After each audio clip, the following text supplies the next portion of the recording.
கனிஷ்ட சுகாதார உதவியாளர்கள் தரம் 3க்கான ஆட்சேர்ப்பானது கடந்த ஆகஸ்ட் மாதம் 1ஆம் தேதி நடைபெற்றது.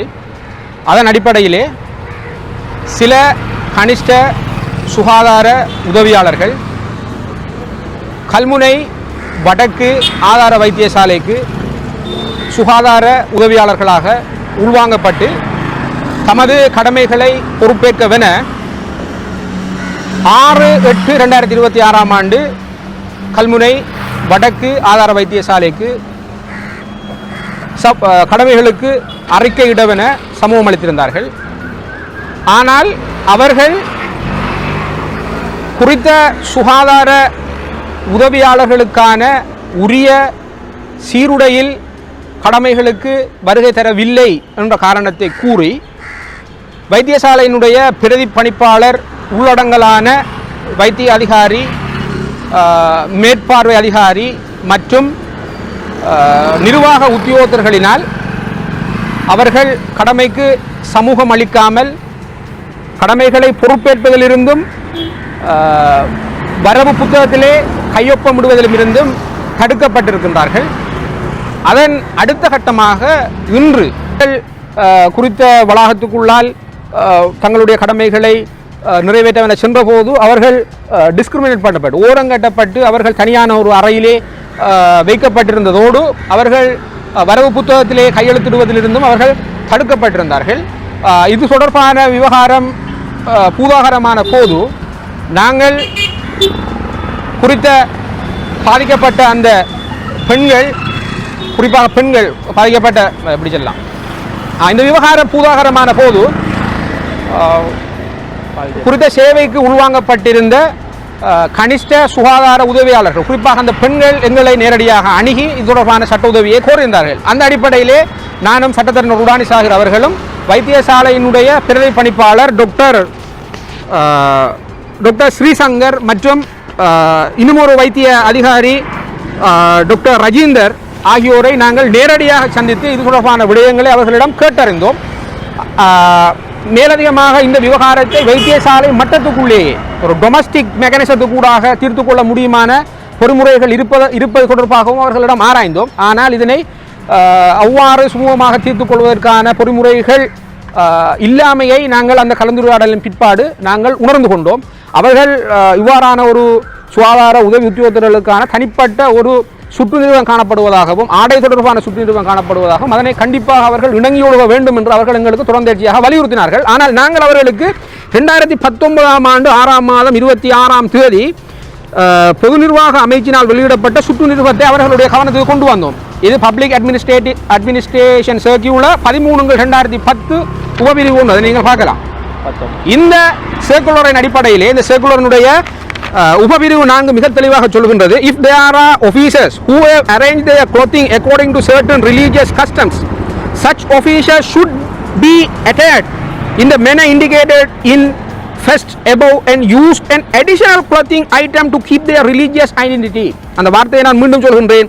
Use an additional clothing item to keep their religious identity, but so as to expose their full face, ensuring their clear identification. அதாவது அவர்களுடைய சீருடையிலே எந்த ஒரு மாறுபாட்டையும் குறைபாட்டையும் ஏற்படுத்த மாட்டார்கள். உதவி சுகாதார உத்தியோகத்தர்களுக்குரிய அந்த அதே சீருடையிலே வருவார்கள். அதற்கு மேலதிகமாக மறைக்க வேண்டிய சில விவகாரங்கள் இருக்கின்றன. அதனை மறைப்பதற்குரிய நடவடிக்கைகளை அதற்குரிய ஆடை ஒழுங்குகளை அவர்கள் மேற்கொள்ளலாம். அதற்குரிய சுற்று நிறுவனம் தெளிவாக இதிலே கூறப்பட்டிருக்கின்றது. எனவே இந்த சர்க்குலர் மிக தெளிவாக கல்முனை வடக்கு ஆதார வைத்தியசாலையினுடைய பணிப்பாளர், பிரதி பணிப்பாளர், ஒழுக்காட்டுக்கு பொறுப்பான வைத்திய அதிகாரி டாக்டர் ரஜீந்தர் உள்ளடங்கலான நிர்வாக உத்தியோகத்தர், இவர்களுக்குரிய அந்த சுகாதார உத்தியோகத்தர்களுக்கான மேற்பார்வை அதிகாரி, இவர்கள் அனைவராலும் மிக அப்பட்டமாக இந்த சர்க்குலர், இந்த சுற்று நிறுவனம் மீறப்பட்டிருக்கின்றது. இது தொடர்பான முறைப்பாட்டை அவர்கள் இன்றைய தினம் 10/8/2026ஆம் ஆண்டு இலங்கை மனித உரிமை ஆணைக்குழுவினுடைய கல்முனை அலுவலகத்திலே மேற்கொண்டிருக்கின்றார்கள்.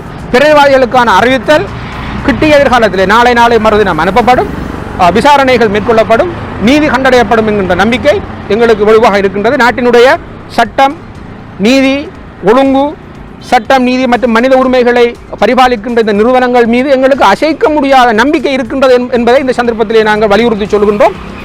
இந்த விடயத்திலே பாதிக்கப்பட்ட மக்களுக்கு நீதியை பெற்றுக் கொடுக்கின்ற இந்த விடயத்திலே இந்த நிறுவனங்கள் முன்னெப்போதும் இல்லாத அளவுக்கு தற்பொழுது வீரியத்துடனும் வினைத்துடனும் செயற்படும் என்கின்ற நம்பிக்கை எங்களுக்கு இருக்கின்றது என்பதை பாதிக்கப்பட்ட அந்த உதவி சுகாதார பெண் உத்தியோகத்தர் சார்பிலே நான் தெரிவித்துக் கொள்கின்றேன். நியமனம் பெற்றுள்ள சுகாதார உதவி சேவை உத்தியோகத்தருடைய ஆடை தொடர்பாக கல்முனை வடக்கு வைத்தியசாலையினுடைய நிர்வாகம், குறிப்பாக அதனுடைய பணிப்பாளர், அதனுடைய பிரதி பணிப்பாளர், அதே போன்று MSMO மெடிக்கல் ஆஃபீஸர் ஆகியோர் உட்பட அதிகாரிகள் எடுத்திருக்கின்ற இந்த தீர்மானமானது பாதிக்கப்பட்ட நபர்களுடைய அடிப்படை உரிமைகளை மீறுகின்ற ஒரு செயற்பாடு என்பது திட்ட தெளிவானது. இந்த நாட்டினுடைய மீவியர் சட்டமான அரசியல் அமைப்பிலே பாதுகாக்கப்பட்டிருக்கின்ற அடிப்படை உரிமைகளை அதே போன்று article 12 equal protection of the, அதாவது பிரஜைகள் யாவர் சமமாக நடத்தப்பட வேண்டும் என்பதோடு சமமான சட்ட பாதுகாப்பு அவர்களுக்கு வழங்கப்பட வேண்டும் என்பது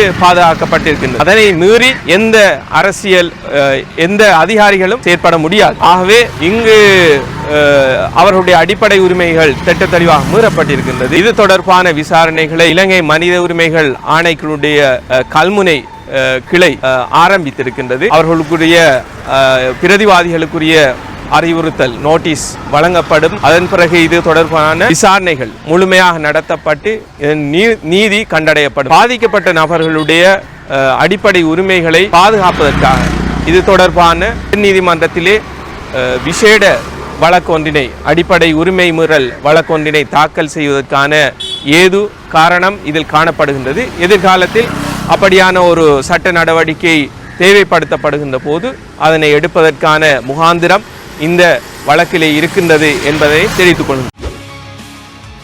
செய்திகளை உடனுக்குடன் தெரிந்து கொள்ள உடனே சப்ஸ்கிரைப் பண்ணுங்க.